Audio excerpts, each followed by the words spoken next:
Welcome to Across the Gulf Coast, highlighting organizations, events, and people from around our local community.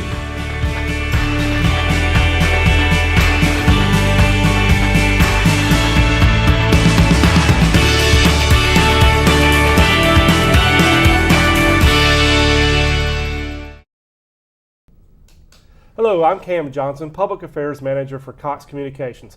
And I'd like to welcome you to the August episode of Across the Gulf Coast. We've got another great show in store for you this month. We're going to be joined by the Northwest Florida Ballet and also United for a Good Cause to talk about several events taking place across the Emerald Coast.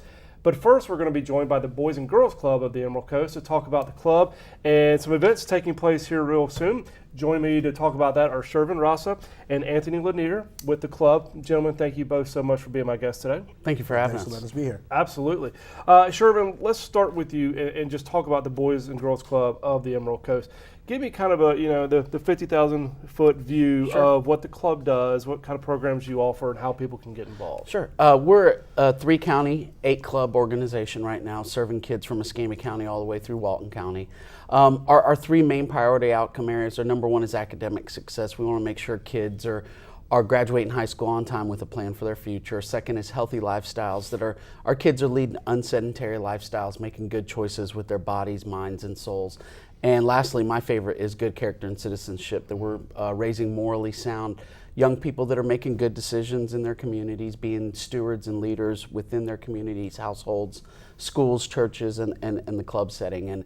And we found out if we can make sure our kids do those 3 things, that we're going to reach our mission statement, is to make sure that those kids are going to reach their full potential, being responsible, caring, and citizens of our country. What ages do you guys target? School age, from kindergarten all the way through high school. I don't like to throw ages out there because you got some high schoolers that are a little behind, and they might be 19, 20 years old, but we don't turn our backs on them and make sure we get them through high school with that plan for their future. And if somebody at home wants to get involved, wants to have their child go to the Boys and Girls Club, how can they go about doing that? Contact us in Fort Walton Beach or any of our clubs. Go by. I would recommend that you go by your local club, take a tour, meet the staff. But our website's a great tool, bgcemeraldcoast.org or bgcec.com.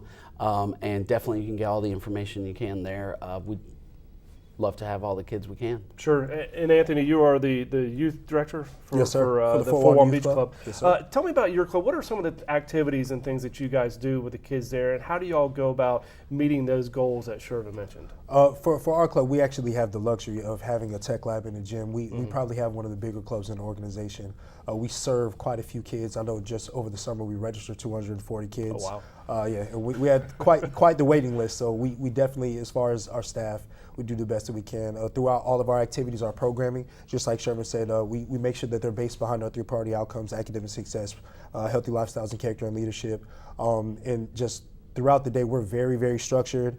We open our doors at 6:30 in the morning. We close at 6, and we have our kids switch rooms every hour. Each staff make sure they have their summer planned, their activities planned, anything planned well before the days and the weeks come by. So we definitely make sure we keep the kids busy. Yeah, that's a long day to have the kids, and for you guys to be there. I'm sure y'all get tired as well. But so how do y'all move them around? How do y'all go about keeping them occupied throughout the day? I'm sure play games, go outside, things of that nature? Absolutely.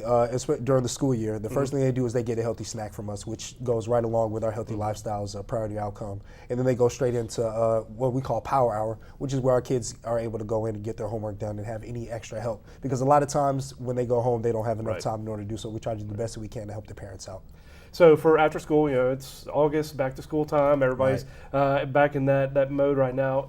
After school care. Yes. Do you guys provide that, and how can somebody sign up for that? Anybody can come sign up. Like, they can just come into any one of our clubs.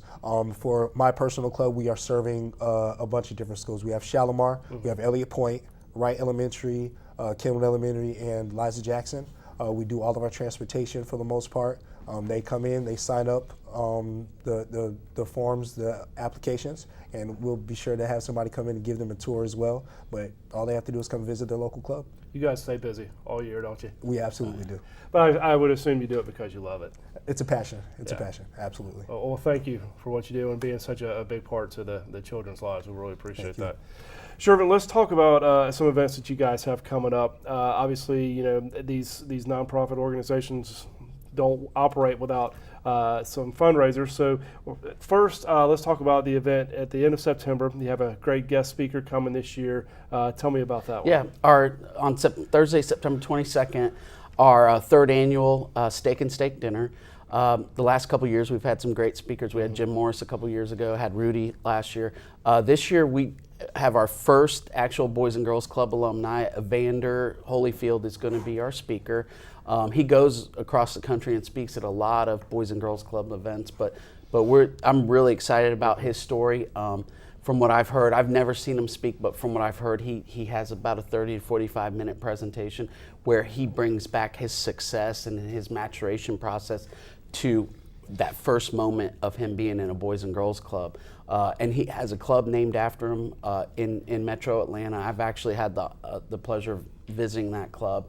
It's awesome, and from what I hear, he goes back to that club every once in a while, and he's going to be awesome. We're really excited about that. That's great. When I first heard, he was my favorite fighter. Oh, really? He and Roy Jones Jr., who's from Pensacola, both of them were my favorite. So I'm really looking forward to it. Yeah. Anybody else out there that wants to attend, how can they go about getting the tickets? Tickets are going pretty fast, and I know you've been involved every year with us. So just visit our website, contact Rob Engel at our main office, and we'll get you involved.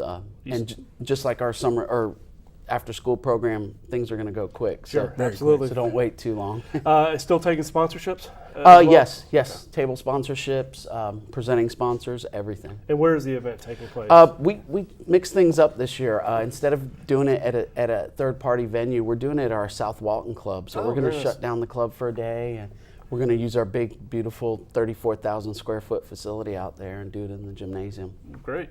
But earlier in September, switching gears here a little bit, this is really a fundraiser, but a fun day for everybody. Tell me about the event you have taking place at the Fort Walton Landing. Yeah, on September 10th, this is going to be our fourth or fifth year that we've done our Day for Kids. It's kind of like a back to school kickoff a month or so back into school.